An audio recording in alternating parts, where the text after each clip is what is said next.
सतगुरुदेव जी की जय। बंदी छोड़ कबीर साहिब की जय। बंदी छोड़ गरीबदास जी महाराज जी की जय।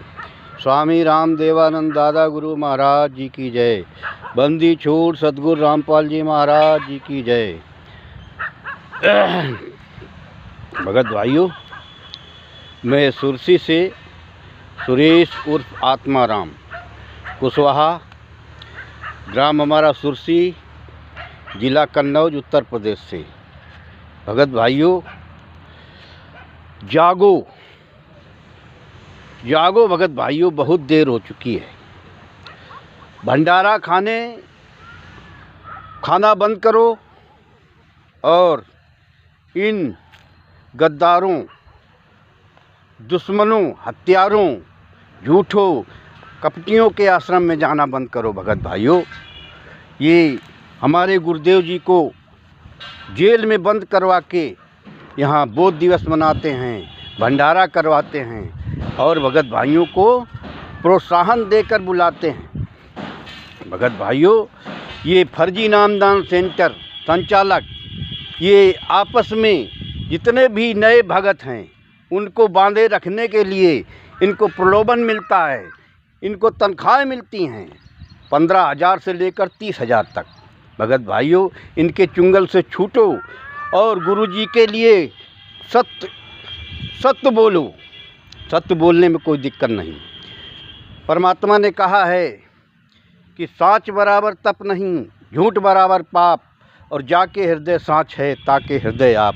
भगत भाइयों, जब सत्य बोलोगे तो आपके साथ परमात्मा रहेगा। परमात्मा की इस प्यारी आत्मा, तो अंतरात्मा से आवाज़ निकलेगी। भगत भाइयों, जागो और अपने परमात्मा के लिए बोलो। भगत भाइयों, ये पुस्तक आप देख रहे हैं, इस पुस्तक का नाम है ज्ञान अमृत षड्यंत्र का विष। भगत भाइयों, इस पुस्तक के लेखक हमारे बिहार के सीनियर एडवोकेट शशि भूषण जी हैं। ये सासाराम के रहने वाले हैं, प्रांत इनका बिहार है। भगत भाइयों, इस पुस्तक के अंदर बरवाला कांड से लेकर करौथा कांड, छुड़ानी कांड, सारे इनके कुकृत्यों का इसके अंदर लेखा जोखा है। भगत भाइयों, ये पुस्तक मंगवाइए और पढ़िए, ज़्यादा से ज़्यादा इस पुस्तक को पढ़िए, तभी आपको परमात्मा के बारे में ज्ञान होगा। भगत भाइयों, बड़े अफसोस के साथ कहना पड़ रहा है कि अपने परमात्मा के लिए नहीं बोल पा रहे और इन फरेबियों के, हत्यारों के, जिन्होंने 5 महिला 1 बच्चे की निर्मम हत्या कमरे में बंद करके डंडों से पीट कर मार डाला। भगत भाइयों, सोचिए, हमारे जब कोई कांटा लग जाता है तब कितना दर्द होता है। इन हत्यारों को, उन 5 महिलाओं को, ये 5 महिलाएं और 1 बच्चों को जो इन्होंने मारा है, इन्हें कतई दर्द नहीं आया। तो आप अंदाज़ा लगा सकते हैं भगत भाइयों, ये कितने रहम दिल हैं। इनके अंदर दया नाम का कोई चीज़ है ही नहीं। भगत भाइयों, इनके फरेब से निकलो और गुरु जी के लिए कुछ बोलिए। भगत भाइयों, 10वां साल लगा है, गुरु जी के लिए इन्होंने कुछ नहीं किया है। एक भी अगर जमानत के लिए एप्लीकेशन लगाया होता तो ये भगत भाइयों को बताते, सत्संग के माध्यम से, पीले पर्चे के माध्यम से ये अवगत कराते कि हमने गुरु जी के लिए जमानत के लिए अर्जी लगाई थी, लेकिन उसमें नहीं मंजूर हुई। तो ये बताते, लेकिन इन्हें कुछ किया ही नहीं, इन्हें तो बताएंगे क्या। भगत भाइयों, बड़े अफसोस की बात है।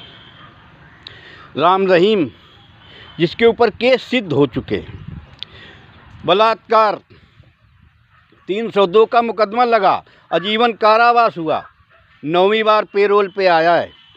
भगत जी 50 दिन के लिए पेरोल पे आया है और इन हत्यारों ने, मैनेजमेंट वालों ने जो 51 का गिरोह बनाए हैं, इन्होंने गुरुजी को 1 दिन के लिए पेरोल पे नहीं ला सके। ज़रा सोचो भगत भाइयों, ये गुरुजी को बाहर लाना चाहते हैं क्या? दिमाग लगाओ। जब इनका सारा काम चल रहा है और ये भक्तों को आश्रम में बुलाकर दान पाठ दशवांश का पैसा जमा करके ये लोग अपने अपने धंधे चला रहे हैं, और फर्जी नामदान सेंटर वालों सुन लो कान खोल करके, एक दिन वो आएगा जब तुम्हारे ऊपर काल का डंडा चलेगा। जिस तरीके से तुमने 5 महिलाओं 1 बच्चे को मारा है, उसी तरीके से परमात्मा तो मतलब दयावान है, लेकिन काल भगवान तुमको नहीं छोड़ेगा। वही डंडा आपके ऊपर, और आपके ऊपर वही डंडा चलेगा और चल भी चुका है।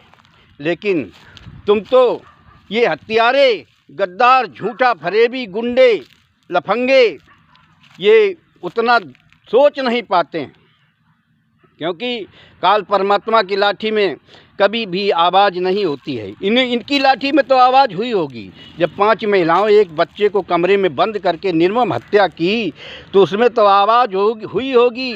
और ये तड़प तड़प कर कैसे मरे होंगे भगत जी, ज़रा अपनी अंतरात्मा में सोचो। अंतरात्मा तुम्हारी झकझोर जाएगी जिस तरह आप तहे दिल से सोचेंगे कि कैसे मरे होंगे ये। और इन हत्यारों को ज़रा सी दया नहीं आई। भगत भाइयों, इनसे पंगा छुड़ाओ और ये फर्जी नामदान सेंटरों में जाना बंद करो और अपने परमात्मा के लिए सत्य की आवाज़ को बुलंद करो। मैं इन्हीं शब्दों के साथ अपनी वाणी को विराम देता हूँ। साथ साहिब भगत जी जय बंदी छोड़ की।